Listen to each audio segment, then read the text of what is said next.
Mi gente.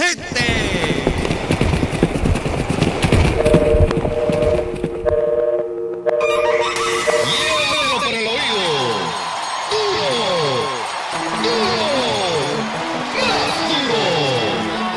We made a mistake. There's no getting around it. We had to have a revolution, and all those people I had been fighting were now my friends. What are you talking about?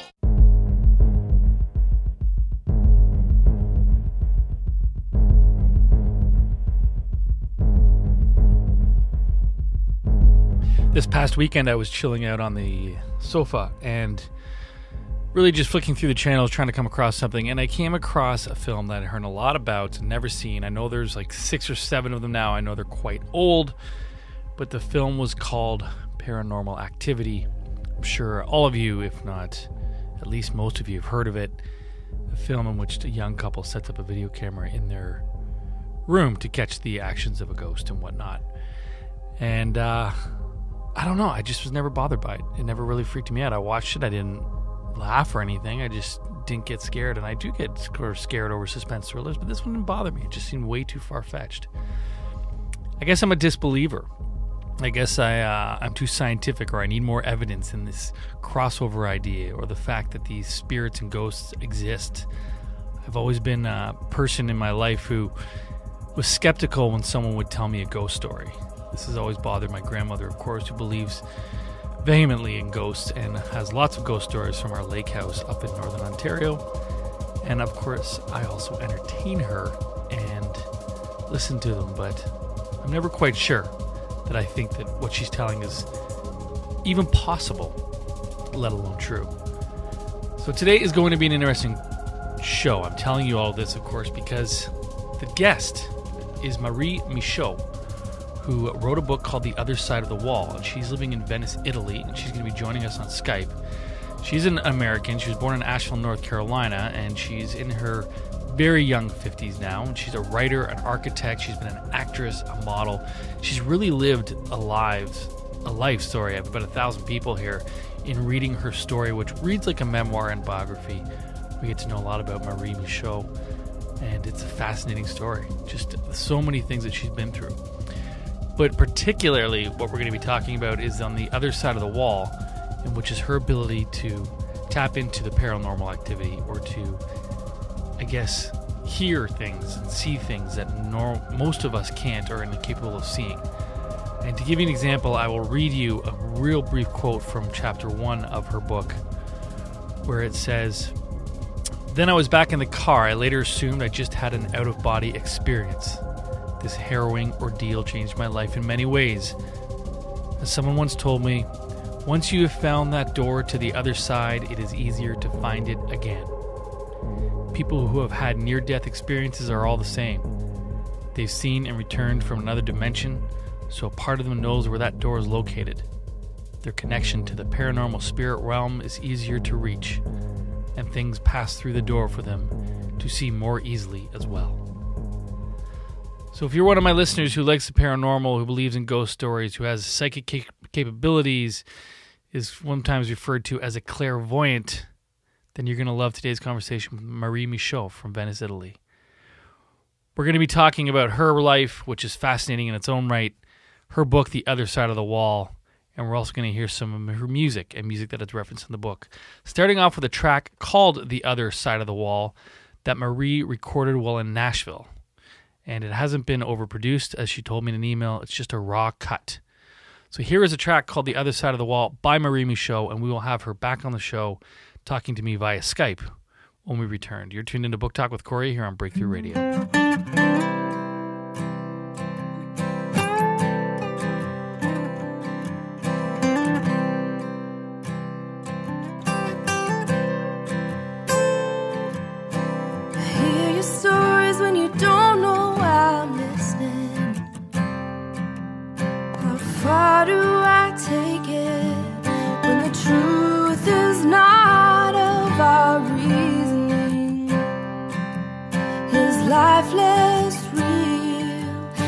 Then outside your head, should I turn away and settle for ignorance instead? We're just two lies never touching, never knowing, never seeing. Because we're always misperceiving the other side of the wall. And it's something to really believe in.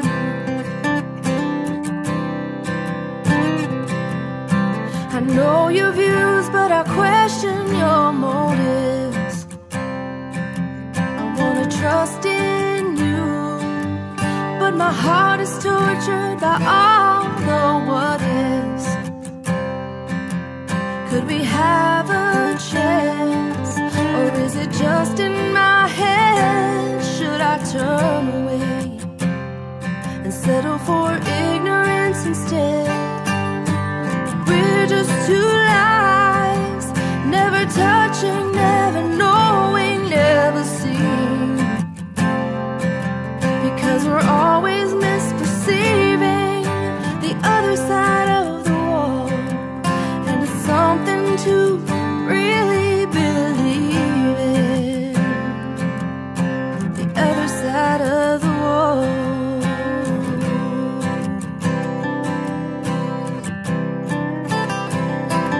Whether it's love or war, still the same thing.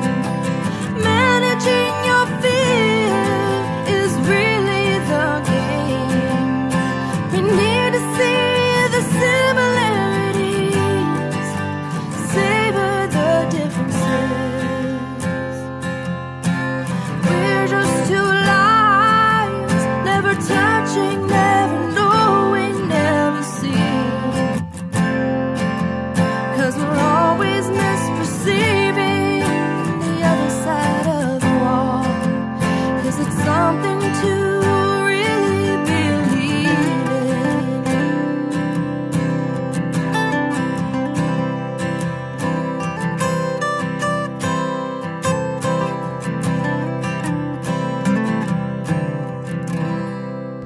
Welcome back, everyone. You were just listening to a song that Marie wrote, and it was called The Other Side of the Wall, which is the same title of the book we're going to be talking today. And Marie and I have figured out how to do this over Skype. Marie, I've been doing this show I'm in my 5th year, and you are my first Skype interview. So welcome from Venice, Italy, into the studios of New York. Thanks a lot for coming. How's everything going in Italy today? It's great. It's beautiful, beautiful sunny day. It's Carnivale. Exactly 3 years ago, I had this experience that I wrote about during Carnivale. So it's a beautiful day. Everyone's in costume, running around. And you have to be in here talking to me. Are you going to be getting into some sort of fairy wood costume after all this and getting out on the streets and drinking some, what do they drink in Italy? I don't even know. Pims? Spritz. Spritz Has become kind of like Starbucks coffee here. Oh. They started drinking it, and then everyone's addicted to it. You see everyone with orange drinks. So yes, it's funny. So I'll probably put on a wig and a mask and run around tonight. That sounds like fun. Is Spritz alcoholic? Yeah, it's the one that's the most popular is part Prosecco, part Aperol, and part club soda. Okay. So it's got a little alcohol. So, people drink it. You see people drinking Spritz at 7 in the morning, wow, till 1 in the morning. Awesome.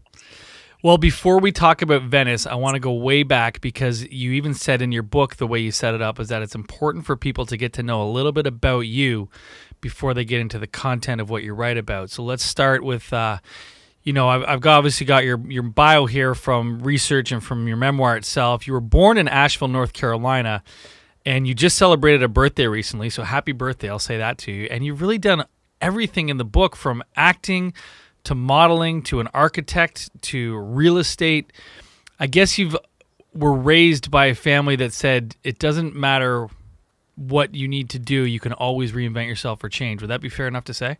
Pretty much, yeah. I come from a very democratic family. My father was always very supportive, particularly. Yes, that's fair to say. You studied here in the U.S., though. But you did go to school in Venice when you were young, and that's sort of what started your love affair with Venice. Is that correct? Right. I went to primarily the University of Virginia, and they had a program in Venice for architecture. And I was very fortunate because there were only 12 of us in the program, and it was run by a very famous Venetian royalty, he was. And so studying architecture here, where we could go to all of his friends' palaces, and his palace was pretty spectacular. So, and then I just got hooked and kept coming back, and now I live here. Do you draw some sort of I guess what would be the word, some sort of like subjective relationship between your love for architecture and building design, and then what we talk about on the other side of the wall, or this clairvoyance that you might have, or this ability to hear things or see things a little bit more than the normal public human being? I don't know. It seems like whenever you hear about a ghost story, or you ever watch some sort of film, or you hear someone talk about their ability, there is always the design in place. It doesn't usually just happen in natural settings like a forest. It's always in an old attic or an old home or a man-made graveyard.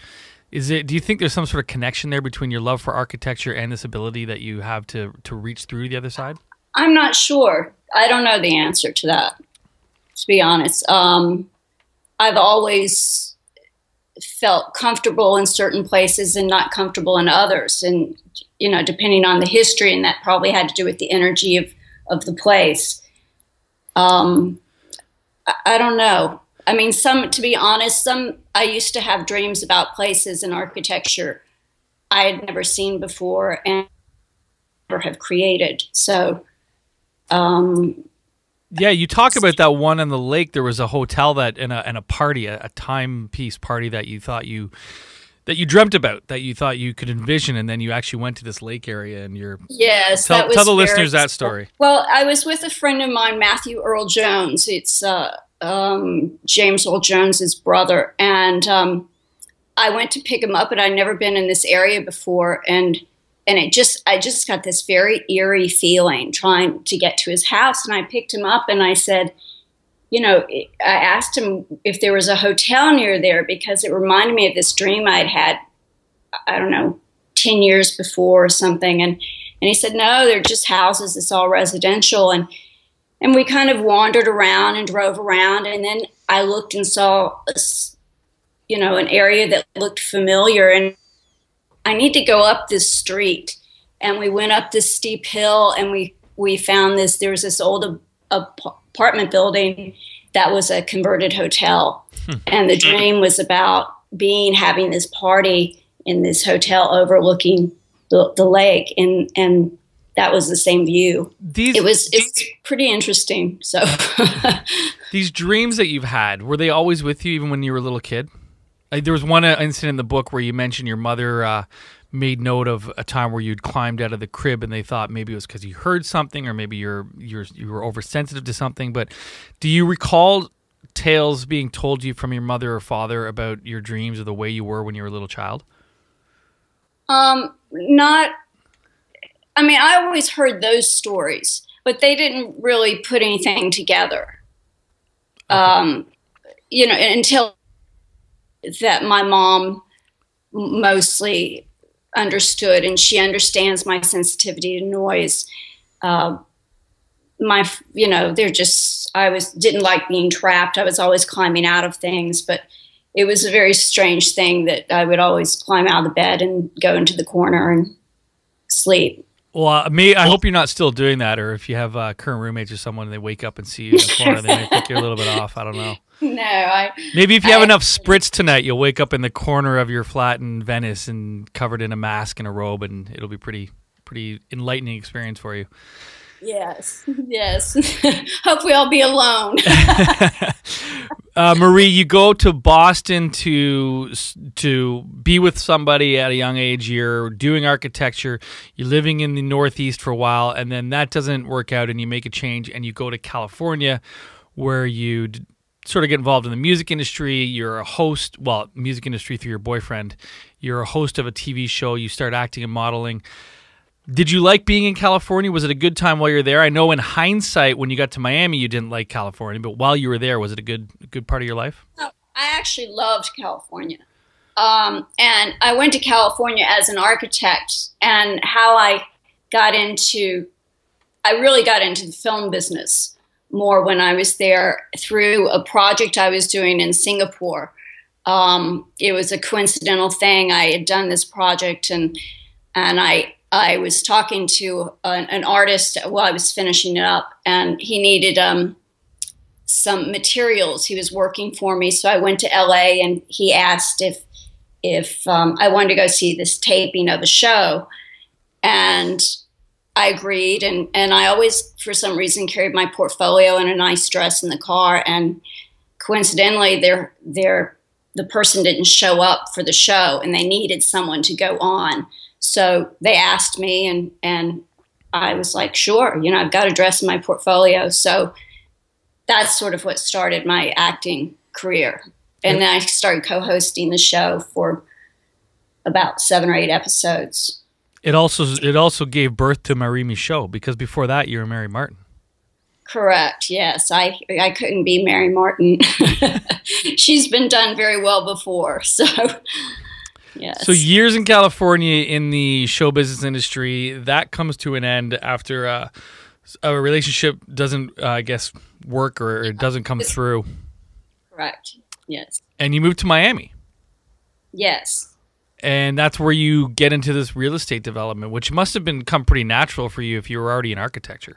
You do say that you were doing everything. You were doing contracting, designing, pretty much the whole gamut. Right. Yes. Well, but still, actually, when I was in California, I was still doing some architecture, though mostly acting became my day job. And then, yes, I kind of got away from the guy in the music business in LA, and started over. And yeah, I always wanted to do my own projects. So that's what I did. And it was when in Miami, the last point of your life here before we go to break and then talk about Venice, is when you went through the very traumatic experience with the birth of your child with Jacques. If you want to tell the listeners a little bit about your decision to get pregnant, how you went about it, and then, of course, the tragedy that followed. Well, I was in Miami. I did very well. I had a pretty large real estate portfolio, but my personal life was terrible. And I guess that's why I've done so many things, is I've had, a bad personal life. But so no, I was 45, and I decided, I had enough money. I would just have a child by myself. It was better than trapping some guy. And I knew women who had done that. And I just hope, maybe Mr. Right would understand eventually. So I made that decision, which was very hard to do because people were very judgmental.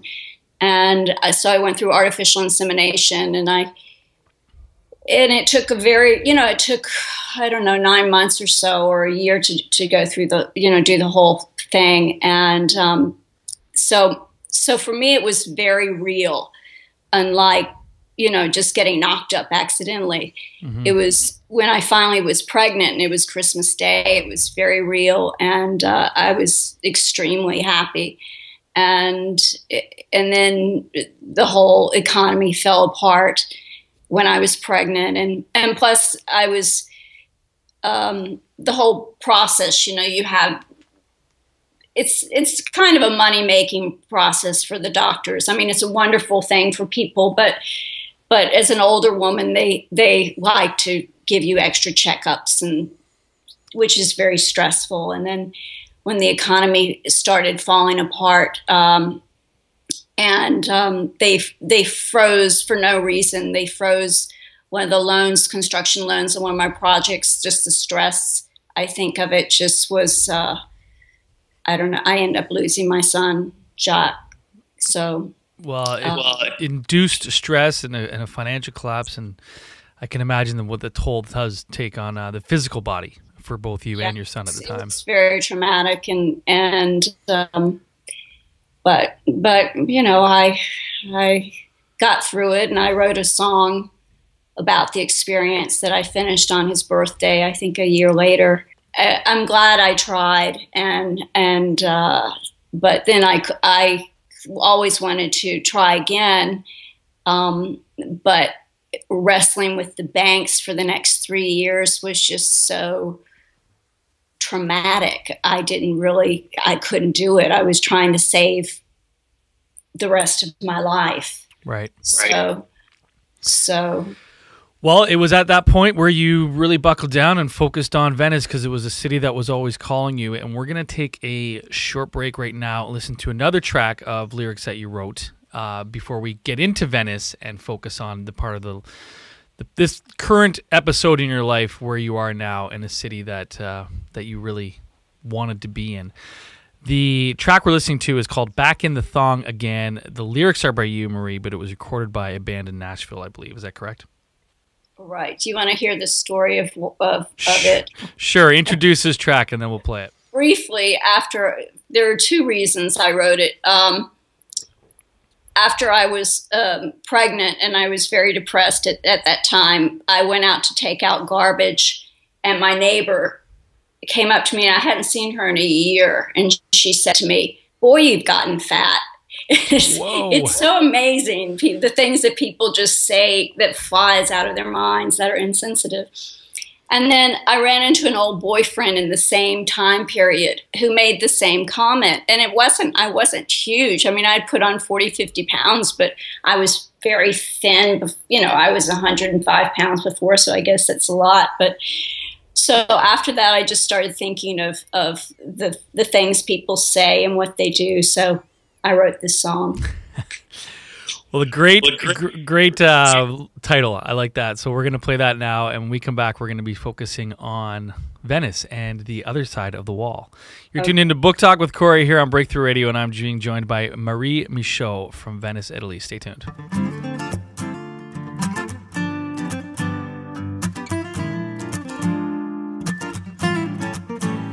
You're some joker telling me that you're gonna play poker. You're just a liar and a cheat. Only see me as a piece of meat. You put the blame on the little bit of weight I gained. Just insane and pretty lame. What surprise, you're no prize. Just a pack of lies. Well, baby, it's easier to get into shape than to change from being a snake. So before I hit the wall, I decided to upgrade and overhaul. And now look what I've got. I'm hot and you're not. Eat your heart out, dream on. Sorry baby, couldn't let you win. I'm back in the thong again.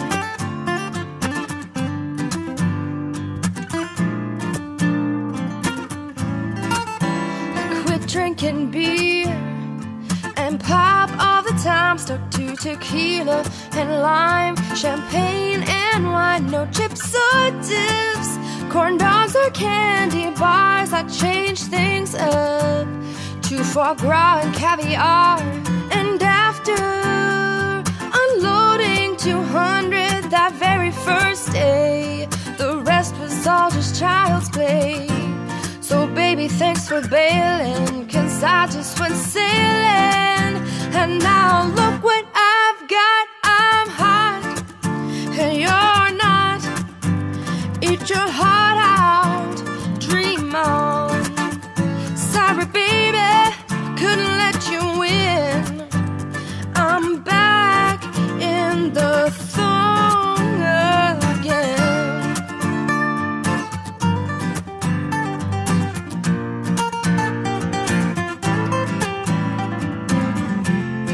See all the naughty sailors nearby, jumping ship or trying to fly. I just take a grind while hanging on the line. A little attitude gets me in the groove. Enjoying simple pleasures, twirling the treasures, twirling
Welcome back, everyone. That was Marie Micheaux's lyrics there, and it was Back in the Thong again, a story she had written after she realized the insensitivities of what some people will say. And we were talking about the other side of the wall. Before the break, we got a brief background on the history or the life of Marie Micheaux. And what a life it's been. I mean, I introduced you to the listeners before you and I got on the call and saying how you've really lived the life of 1,000 people. So it's quite fascinating. But here we are in Venice. It's where you are today. And we're going to shift a little bit to the paranormal and some of the other topics in the book. And I'm going to read the opening paragraph from Chapter 5 for the listeners. And here's what it says. And then, Marie, I'm going to ask you to comment on it. It says, the paranormal has become very trendy. People openly discuss ghost sightings, aliens, shadow people, entities, fairies, angels, demons, spirit guides, and other supernatural beings. As for me, I've seen and experienced what I believe to be ghosts, astral projections, and visitations, and I must have angels watching over me. All right, Marie, tell the cynical, skeptical Kory, host of this show that you're talking to, what all this means, when you started to see these apparitions, I guess, these angels or ghosts, and how you came to be comfortable living with it. I guess for a long time. I mean, most of my psychic things, I think, come in my dreams. And I always, people call me clairvoyant, clairaudient, different things. I don't know. I just know that I have some sensitivities. I've seen some ghosts and researched them. And they were, in houses, they were verifiable. They were verified in houses I had lived in. The same with the astral projections. I had a few experiences which are in the book that I did not know what an astral projection was. I just had an experience of when I was awake, this ghost-type figure coming near me, and I recognized the figure as someone I knew that was living. And of course I checked to see if the person was actually alive, and he was. And I got information from him at that time. So these things I checked with the people and they were verified. The visitations are more, it's a weird thing. It's like when I've been in a deep dream state, almost, there'll be an empty room and someone will come into it. Sometimes it's a dead person who will say something, wanting me to give someone information. Sometimes it's a live person explaining a situation. Mm-hmm. One time, it was very strange, a very creepy figure came to me in this space, and the next morning I turned on the TV and I was just afraid of him. And I saw that the same face, this person had been executed the night before. He was in Florida.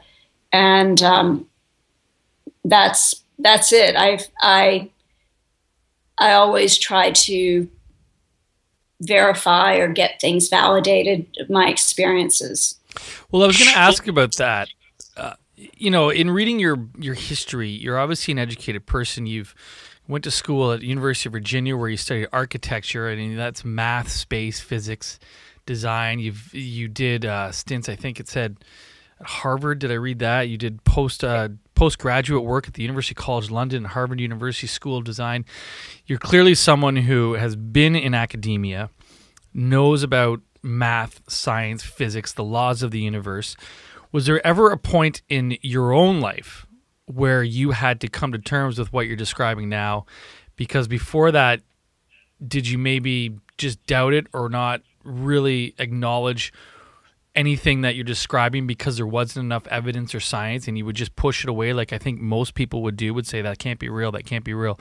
And then at some point you just had to cross over and say, okay, maybe I should start listening to these apparitions. Maybe. And I have to say, I haven't seen that many ghosts or astral projections. Most of my abilities are from my dreams. The visitations are, I've had a fair amount of those. So yes, I guess everyone, they see things and you just go, oh, it's just a shadow or something, you don't, but it's, it's energy. Mm-hmm. A lot of religions believe that there's a soul that's energy. So why is it so hard to grasp? Mm-hmm. What I think is amazing is people are on the cell phone and they're talking, and how is that connected? You can't see that either, but it exists. We're having this conversation from Venice to New York. Exactly. Right. And my computer isn't plugged in, so exactly.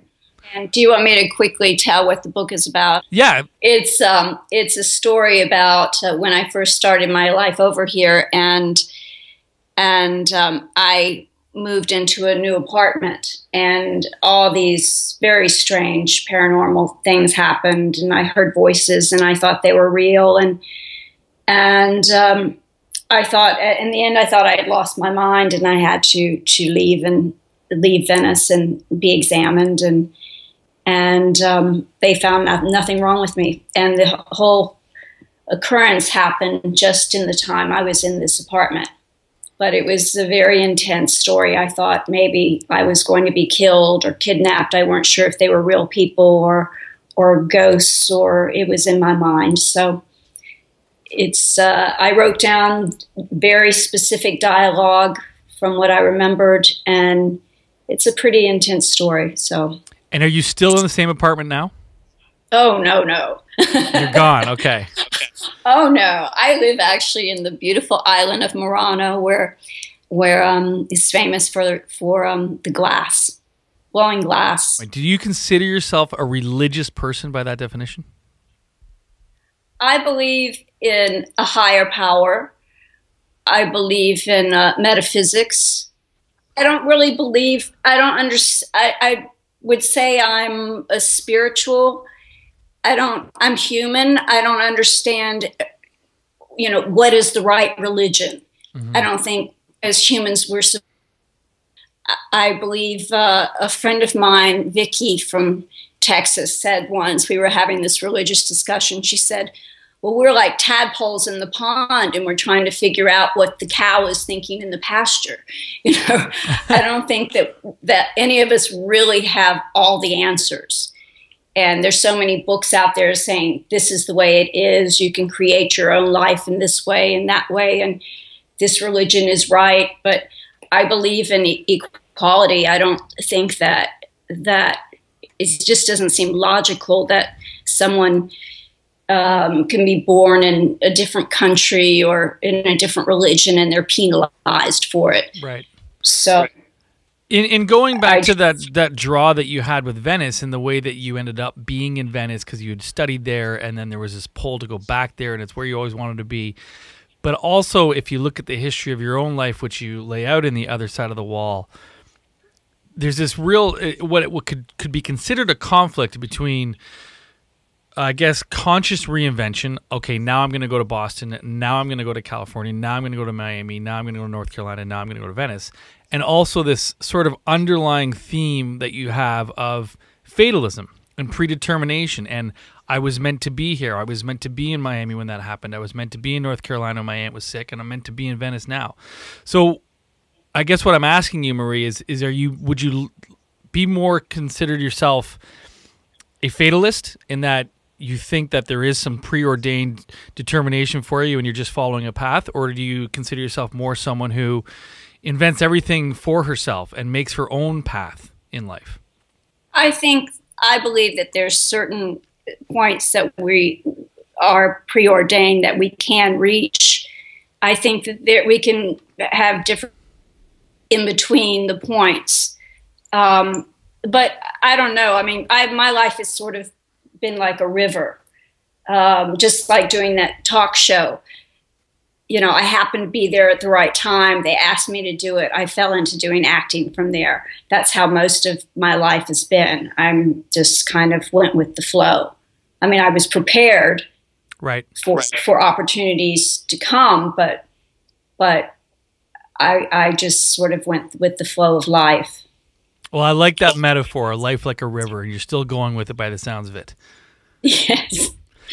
Yes. Marie, we're running out of time, and it's a I was going to say carnival, but I know that's more Spanish. I don't know how you say it, the Italian flair that you said it. Carnivale?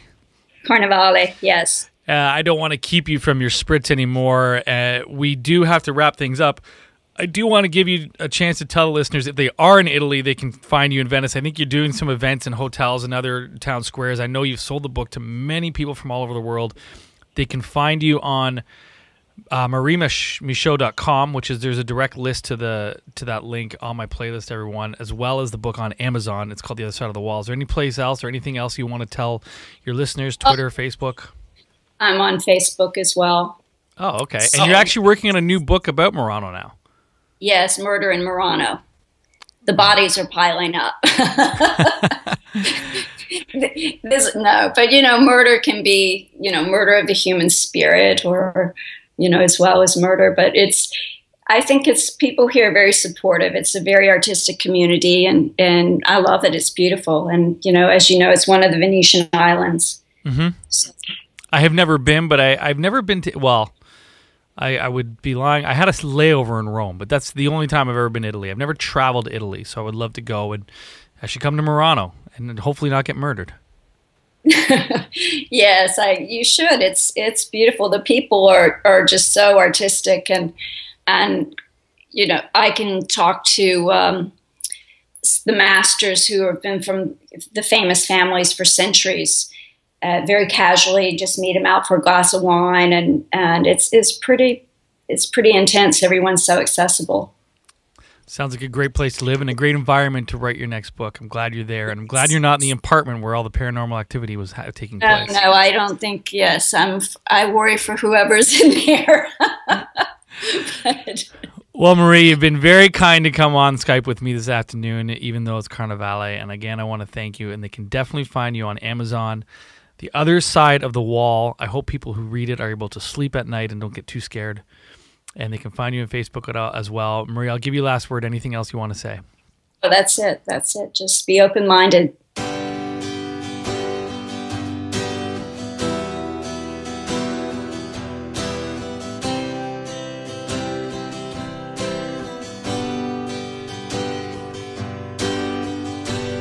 Every night I cry out to you, believing that you're near. But all that lay beside me is a passion that you left here. All I know is I can't let go. You were the best I've ever known.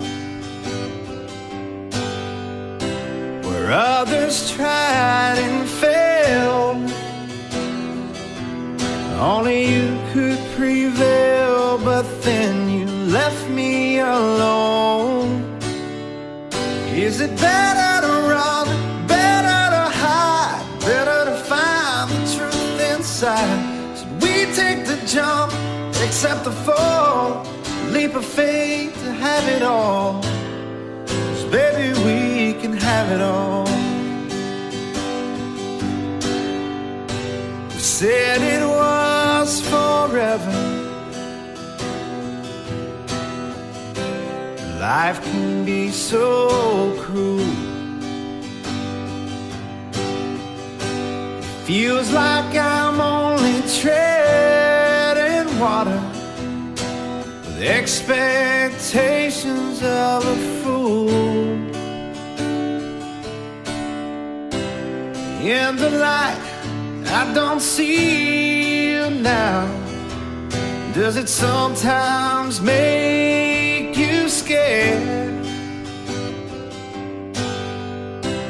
In the night, I can feel you here, but then I turn and you're not there. Is it better to run, better to hide, better to find the truth inside? Should we take the jump, accept the fall, leap of faith to have it all. 'Cause baby, we can have it all. There's no difference in time or space. We'll find our place. And maybe with a different face, true love draws only what's true. We're not through, I believe. Somewhere you feel me too.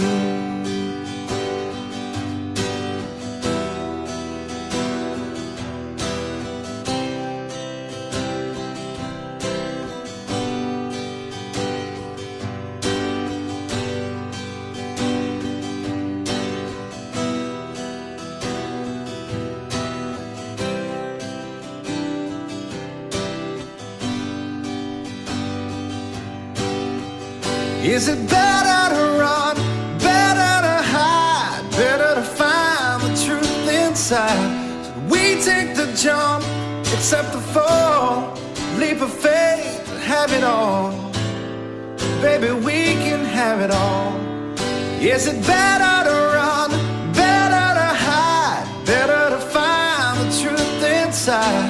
So we take the jump, accept the fall, leap of faith to have it all. 'Cause baby, we can have it all.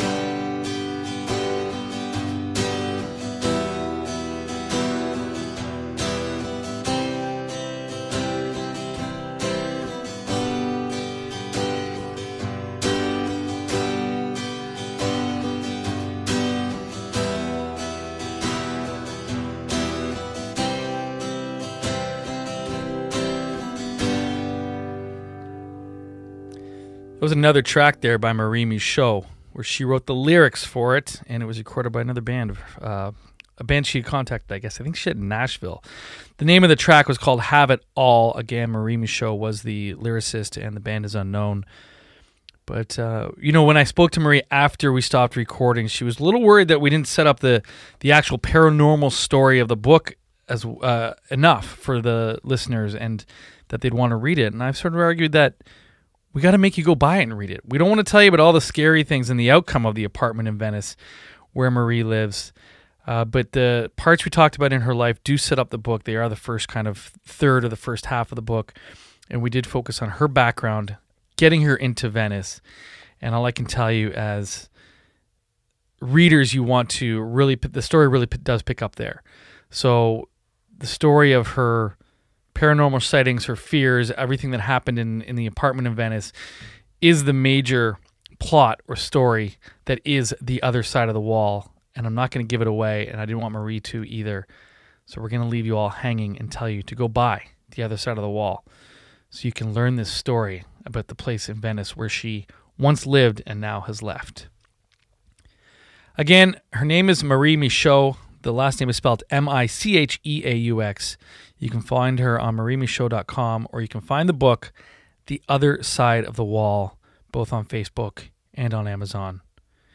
And please make comments. You can click to those links right through my playlist, and I'm going to leave you with one last track that Marie was afraid was a bit long for this, but it's our exit track, so it's okay. It's called You'll Never Have My Heart. And again, the song was written by Marie and recorded by another band. And that's it. So for those skeptics and cynics out there who don't believe in ghosts, check out The Other Side of the Wall. Read something you're not familiar with.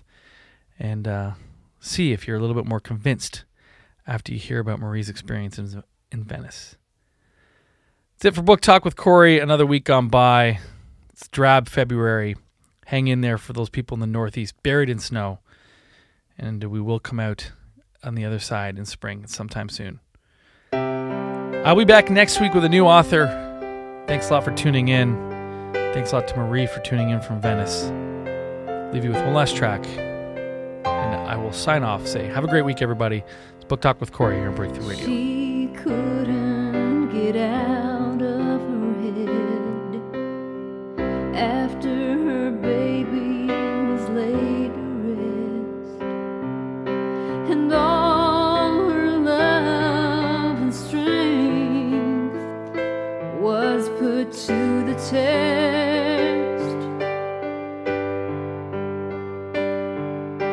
A single mom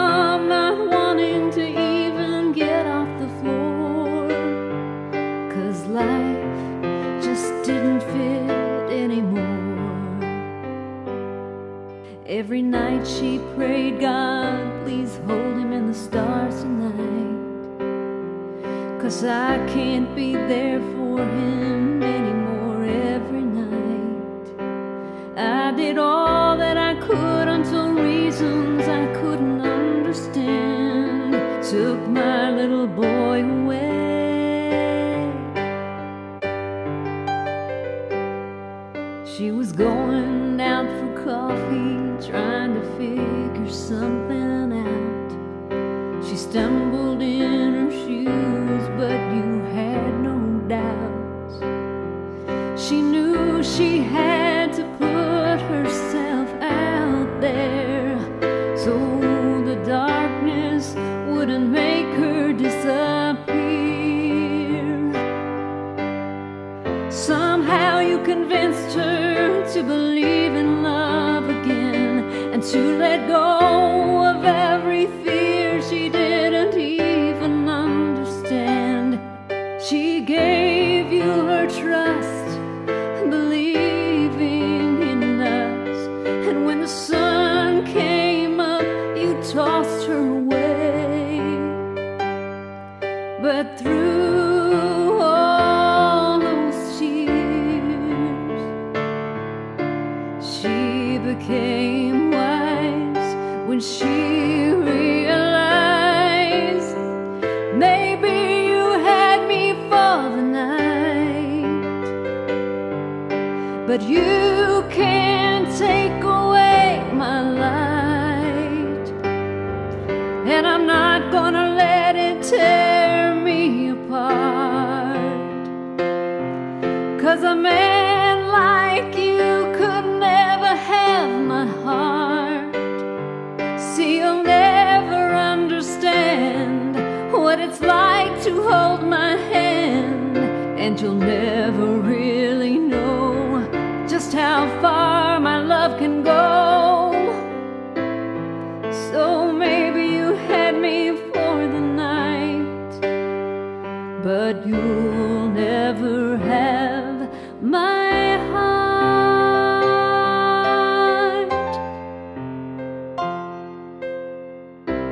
She was broken to her knees with a past you never knew, and maybe she didn't deserve all that you put her through.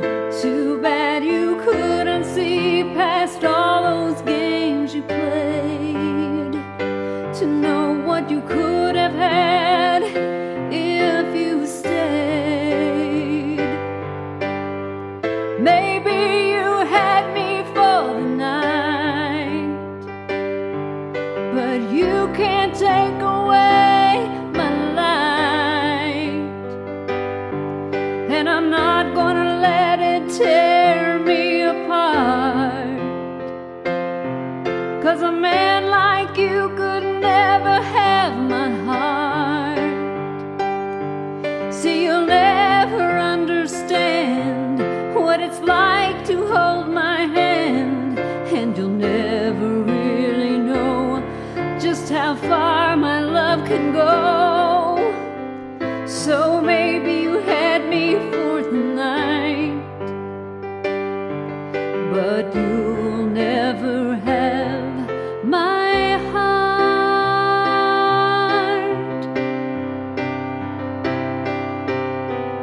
Maybe next time you should ask yourself, would you be different if you knew what a person has already gone through?